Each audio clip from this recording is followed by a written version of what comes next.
We're stopping in this amazing tree that's actually built. Look how they built it. The roots are just in the wall. The strength of a tree is unbelievable. So I'm just admiring it. We'll take a look at it again as we go on our Sukkot tour. Wow, this tree must be very, very old and very, very strong. Look, how it made its way around the cement is a mystery. What do you think? How did this happen? So let's look for our next sukkah.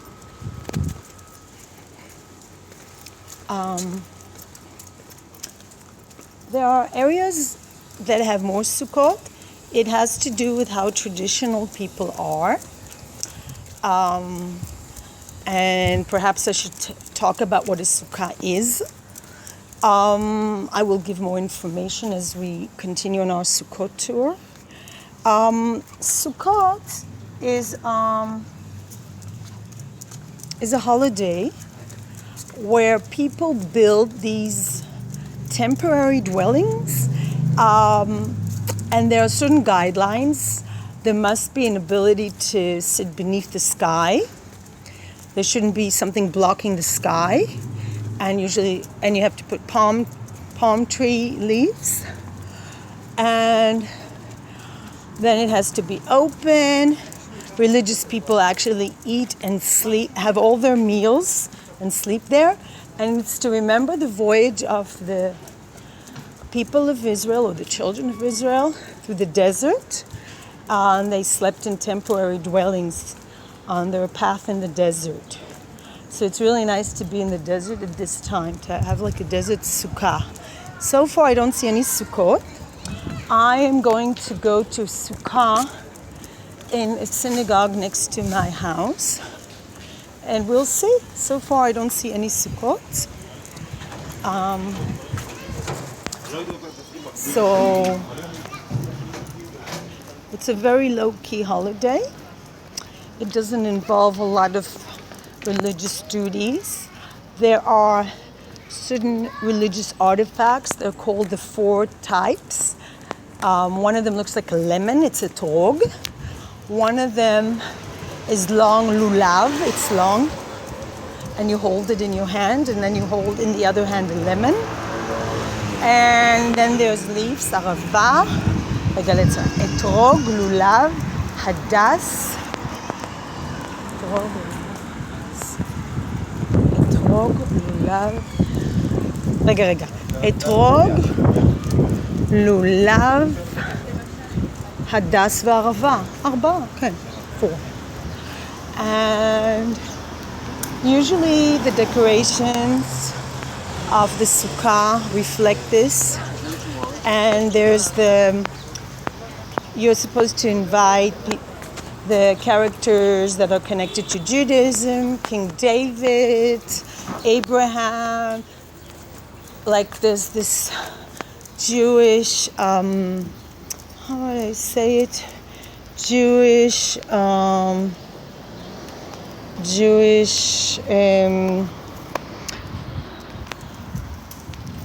parentage. Like the father of the religion who started the faith is Abraham, and then you have Jacob, and then you have,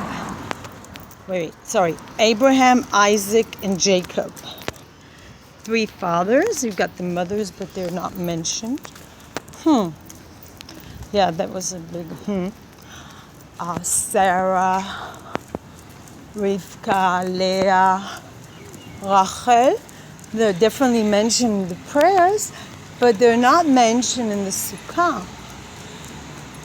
Traditional Judaism, like I assume all religions, with a huge exception of Buddhism, but here too there's a big male presence, are male dominant. So I was just realizing there's not you're not inviting the mothers, you're inviting the fathers. So from a feminist point of view, Judaism is quite a challenge.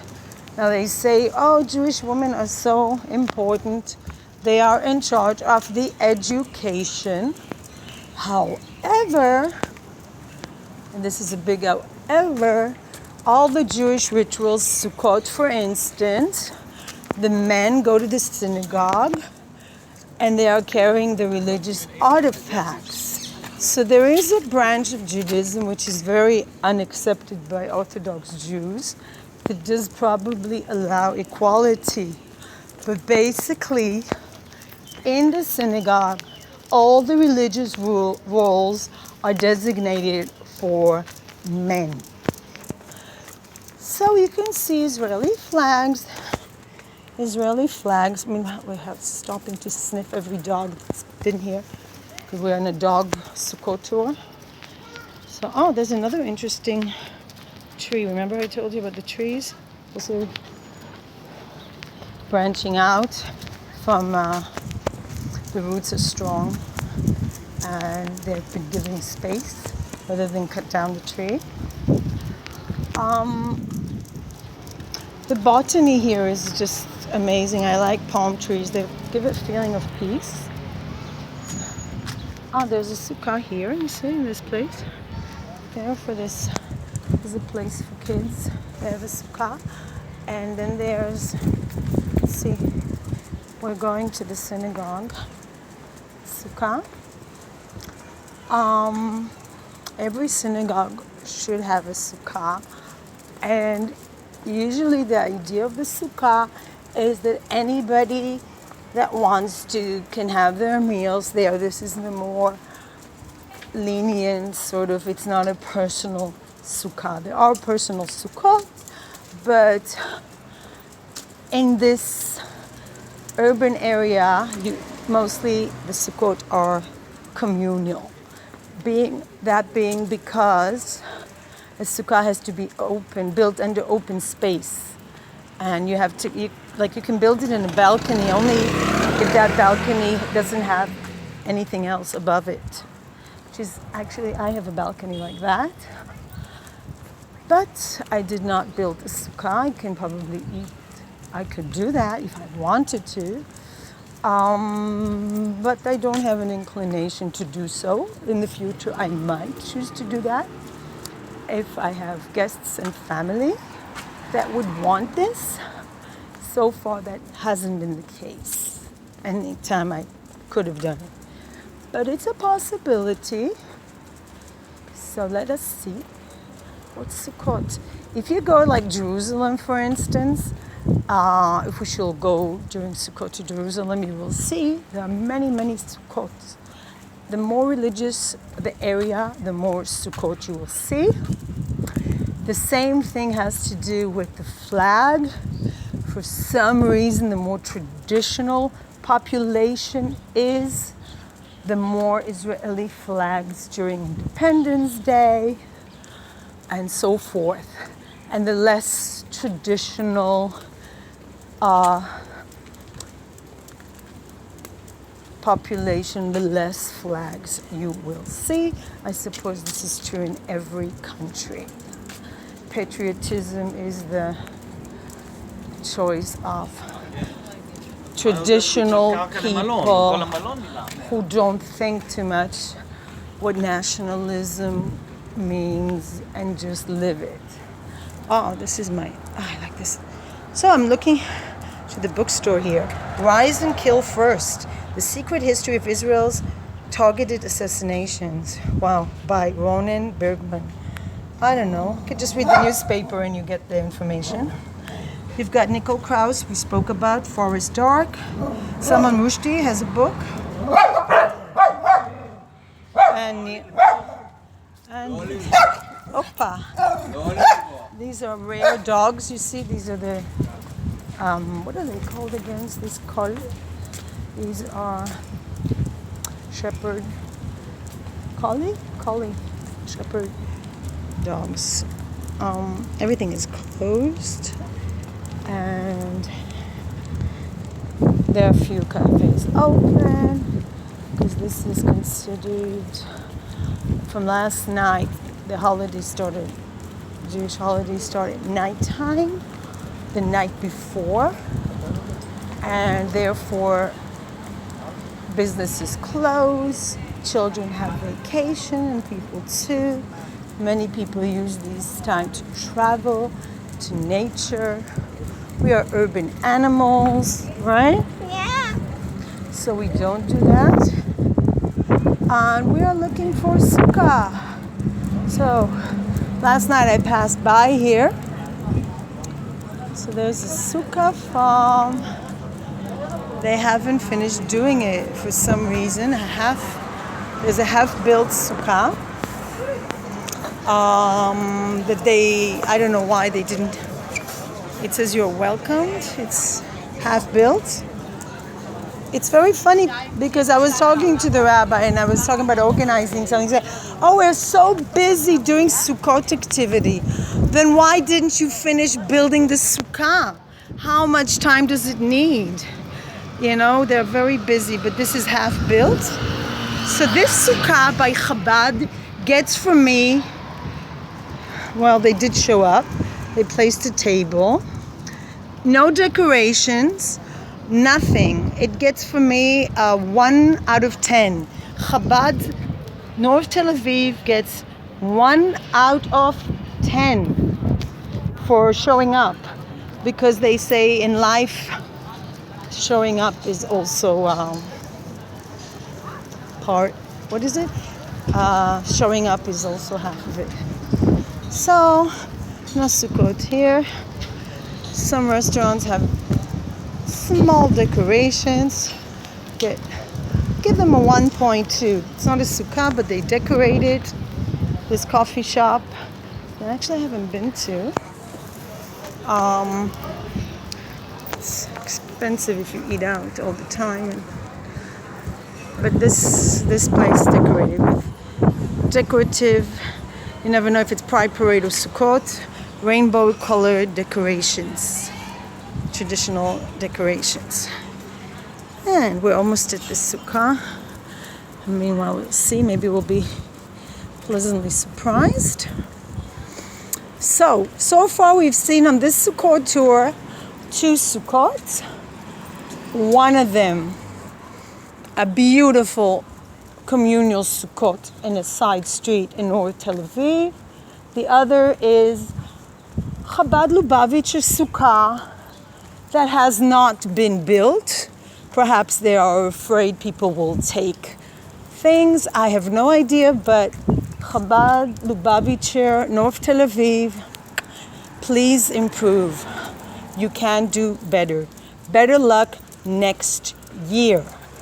We are approaching slowly the filthy streets of Tel Aviv. I'm walking here. I'm joking, but you're really fortunate you cannot view this floor. It's completely filthy. I don't want to expand, but as a dog owner, I can tell you these dogs do not leave souvenirs. We are not litter bugs. We have our limits. So, let's see. Where's the school? No sukkah there. And we are approaching. Oh, there's our sukkah. Last year, because I look weird, I guess, they asked me, "Do you paint?" And very generously, they gave me paints. And I had some children give me advice because I had no idea what to paint. And they described to me, because I usually need visual cues in order to draw or paint. I'm not a person who's able to recreate so easily.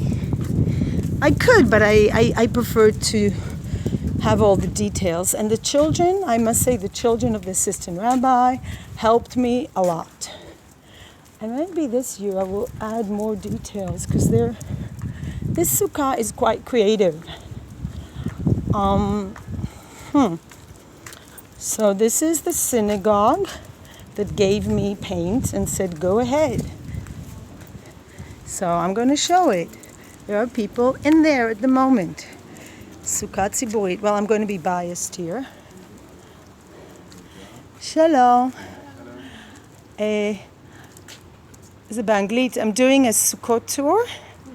It's for my YouTube. Are you enjoying the sukkah? Yes, very much.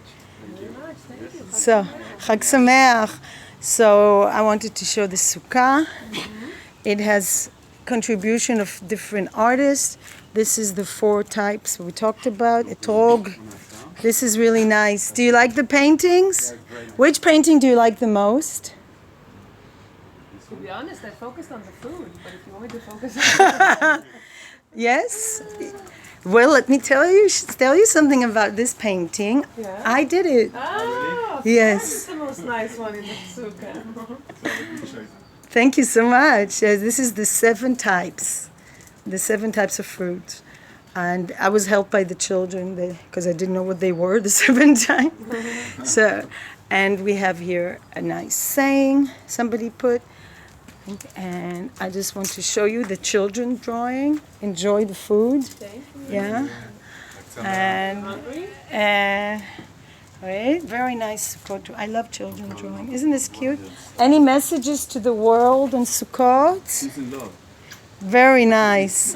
Are you from Israel? Actually, we are pretty international. I'm from France, he's from Spain, Wow. he's from Hong Kong, Wow. he's Israeli. Very nice. Welcome. It's really nice. Is there anything? I'm rating Sukkot. I'm giving them rating. Like how much would you give this sukkah? Nice sukkah. From 10?